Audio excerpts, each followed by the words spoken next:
جو آج بیسیکلی جو آپ لوگ بھی سمجھا رہے ہیں, ہم بھی یہی ڈسکس کرتے ہیں, ڈراموں میں بھی یہی دکھاتے ہیں اور یہی سمجھانے کی کوشش کرتے ہیں کہ ایک بڑا خوبصورت رشتہ ہے, اس کو بڑی خوبصورتی کے ساتھ پیش آنا چاہیے. کوئی خوف, کوئی ڈر نہیں ہونا چاہیے اس رشتے کے اندر کہ جب شوہر گھر آ رہا ہے تو بیوی ڈر رہی ہے, یا شوہر گھر جاتے ہوئے بیوی سے ڈر رہا ہے اور بچے باپ سے ڈر رہے ہیں.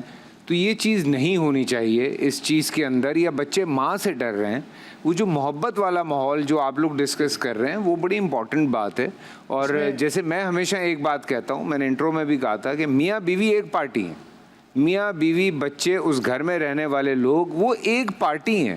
سو دے نیڈ ٹو انڈرسٹینڈ کہ اس ایک پارٹی میں ہوتے ہوئے بھی تھوڑی بہت ہو سکتی ہیں چیزیں کہ آپ نہ مان رہے ہو, لیکن آپ کی پارٹی ایک ہے. باقاعدہ دعا موجود ہے اس حوالے سے, ربنا ھب لنا من ازواجنا وذریاتنا قرۃ اعین واجعلنا للمتقین اماما. پروردگار ہماری ازواج کو اور ہماری اولاد کو ہماری آنکھوں کی ٹھنڈک بنا دے.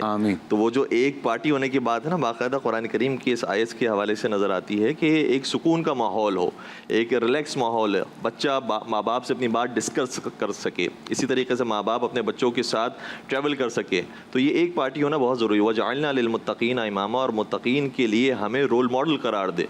تو یہ اس وقت ممکن ہوگا کہ جب واقعاً گھر کے اندر ہر فرد جڑا ہوا دوسرے کے ساتھ, اور ایسا محسوس ہو رہا ہے کہ یہ میری جان ہے, یہ میرا ہی شخص ہے, اور میں جو اس کو کہوں گا اس کے مطابق عمل ہوگا. اور دیکھیے گا کتنی ہی روایات موجود ہیں. صحیح ہے کہ عورت کے لیے واجب نہیں ہے کہ وہ شوہر کے لیے کھانا پکائے, وہ شوہر کے کپڑوں کو دھوئے, کپڑوں کو استری کرے, اس کے لیے واجب نہیں ہے. لیکن اگر وہ یہ کام کرتی ہے تو اتنا زیادہ اس کے لیے ثواب رکھا ہے کہ جتنا مرد آسانی سے نماز روزوں سے نہیں کما سکتا. مثال کے طور پر یہ ثواب بیان کیا گیا ہے کہ اگر عورت ایک پانی کا جام پیش کرتی ہے شوہر کو, تو اس کو 1 سال کی عبادتوں کا ثواب ملتا ہے, جس میں دن میں روزے رکھی ہوں اور راتوں میں نمازیں پڑھی ہوں.